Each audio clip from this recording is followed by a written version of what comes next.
Good evening, YouTubers. Robbie Ray here. This is a 05 PT Cruiser. Back brakes.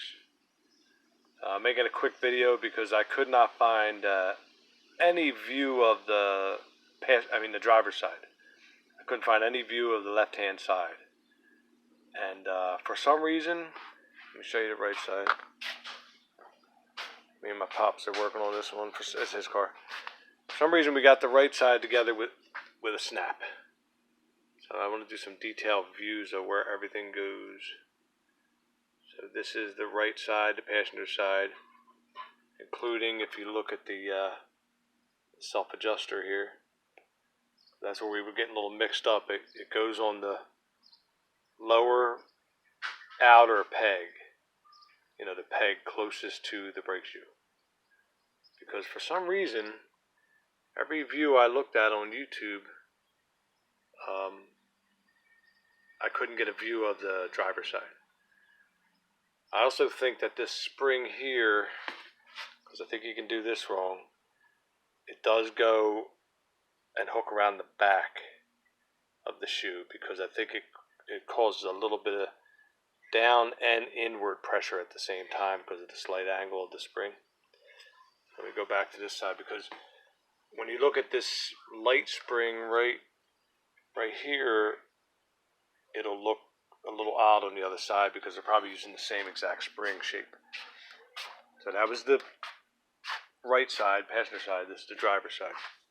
Okay, driver's side. For some reason, when we were fiddling with this thing, and I hadn't done these before, and I am, seasoned mechanic, but hey, you never know. It's the first time for everything.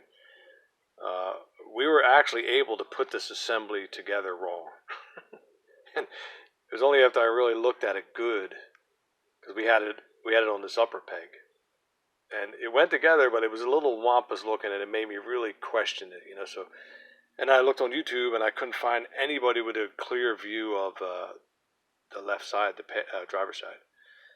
So if anybody's looking for this now, hopefully they'll see it. So you'll see once again the light spring is behind the shoe, because I believe that it's not only pulling down on the adjuster but back a little bit, so that it's let's see if you see it, because you see how it springs against the star there, the star adjuster. So I think that, like I said, was able to pull it down and back a little bit. But there is the best view, let's see if we get some light on it, that I can give you of this side, because, man, I looked everywhere. And like a ding-dong, I didn't take a picture of it or anything. But, because I was a little overconfident. There's that right there. And I will show you real quick if I can do it one-handed. I've had this thing for many years, but if you can find, let's see, it's light. If you can find one of these buggers, I think I got this thing at an auto parts store years ago, but this is the best spring tool ever invented in the history of the world.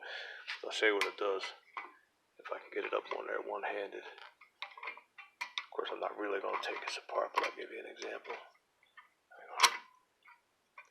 So you turn this out, there you go. So you see how there you go, right there. The spring, focus, damn it. The spring fits in that notch. Oh, I gotta see that. So when you, let me back out. So when you tighten it down, real good and tight, because it's a pretty tight spring. And then when you're at the point where you're taking this heavy spring off and you grasp this thing, you got a real good control of it, a good hold of it. I mean, I've seen people use vice grips and all sorts of other things, which is as good as that's all you have, but for like $10, if you can get this thing. I mean, I used it for years for the bottom springs. Let me get a view of this sucker. Sorry, I actually left that view out. Wait a second. So there's the bottom spring. Unfortunately, in this case, let me see if I can do the light. In this case, the tool did not fit in there, so we had to improvise on that one. But on old, most conventional rear brakes, this is what I always use for the bottom spring. But I hope this helps someone who's trying to look at the driver's side. Hope I included all the views of it. It was also a little tough to get the parking brake cable on. I don't know if you can still see. You're probably not going to be able to see it. Hang on. Yeah, you're really not. No, you can't see it. You can see a little glimpse of it right there. So, we wound up grabbing the very end of the cable, little nodule on the end with a pair of vice grips. It took two of us though, and then a little pair of pliers to lightly pull the spring back and get it back on the hook. But I've seen people do that a bunch of ways too. It was a little pain in the butt, but you could do it. Okay, guys, signing off for now. Take care.